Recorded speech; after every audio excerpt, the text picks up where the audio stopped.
What's going on, everyone? We are back with a brand new video here.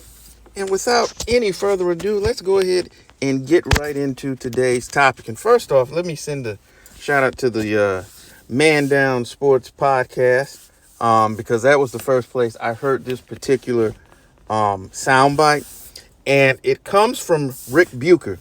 And he's speaking on a lot of what we've said in terms of the play style of LeBron James and the effects, and typically the deleterious effects it has on his teammates and by extension the team. So, without rambling on anymore, here is what Rick Bucher had to say. He now dominates. He has to play big to score. Yes. He finds the weakness and bullies the smaller player more often. Yeah. In order for him to maintain the numbers and to look like he's the same player, he has to exploit the system has to work for him at the expense of other players.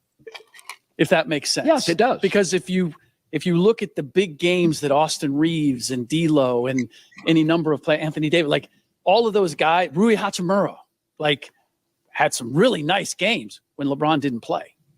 And so when he plays, everybody is sort of catering to him, which again is okay. But when you lose and you're catering to a particular player, then you have to have a little sort of self-awareness and say, hey, maybe. I mean, for example, in the Denver series, I thought that their best chance of winning is if LeBron James guarded Nikola Jokic. Because then you have Anthony Davis off the ball.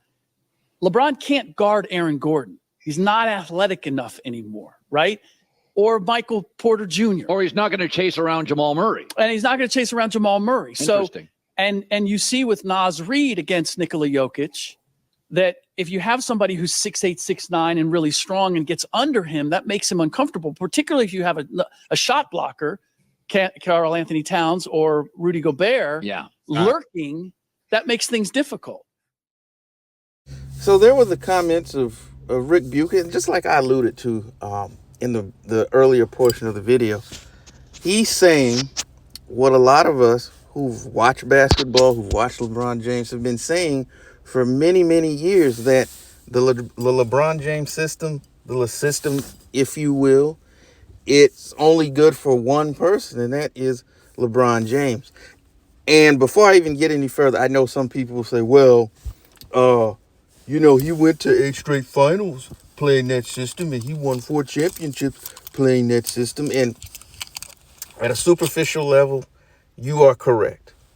However, and this is strange in a sense to say. Well, not strange, it's just a fact.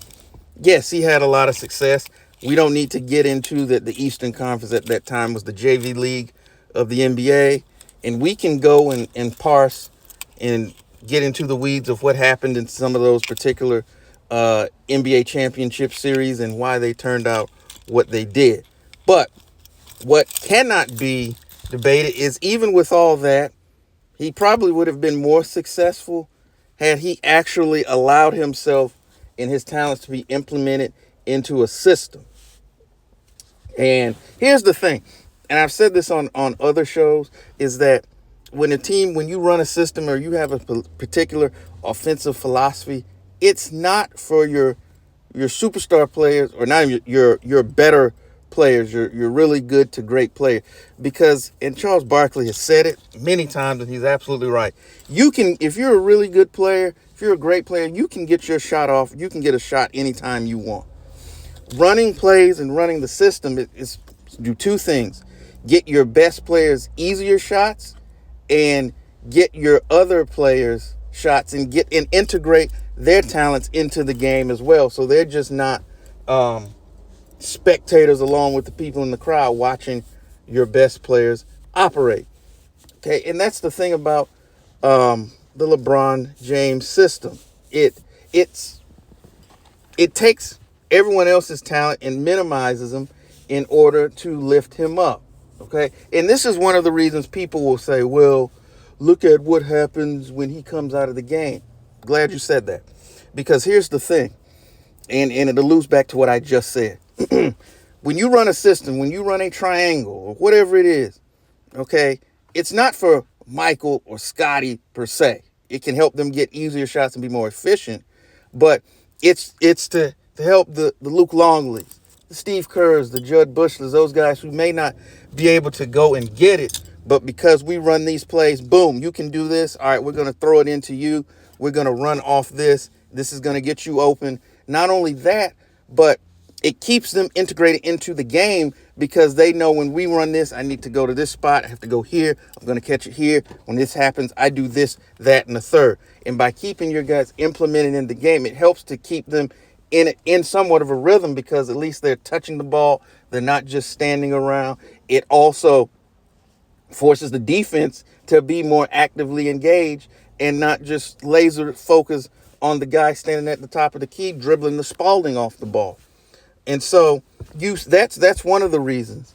And then if we're looking at the Lakers, because that's obviously where LeBron is now, when you look at those times, those games, and I've been saying this since Russell Westbrook was there, when you look at those times when it was just maybe Westbrook or Westbrook and AD or just AD, offensively speaking, the team looks a lot better. The ball doesn't stick. There's more ball movement. There's more player movement. And here's a bonus. They play harder on defense because they're not playing 4-on-5 on the defensive end as well. So there's a lot of truth in what Rick Bucher has to say. And the crazy thing is, not crazy, but the thing about it is, when you look at his time in Miami, particularly, I would say that 2012 season, but I know that age is also playing a factor in it, but he played his best basketball by and large during those 4 years, and that was a period where there was more organizational structure, more coaching structure. They had a clear offensive system that they ran. And that was when he was forced, kicking and screaming, to be more integrated into a more egalitarian type offense. And the team looked better. I thought he played much better basketball. But obviously, once he went back to Cleveland, whether they want to admit it, they were just so happy to have him there. They let him run amok, and all of those, he reverted back to some of those less productive habits. You know what it is? And I've said this.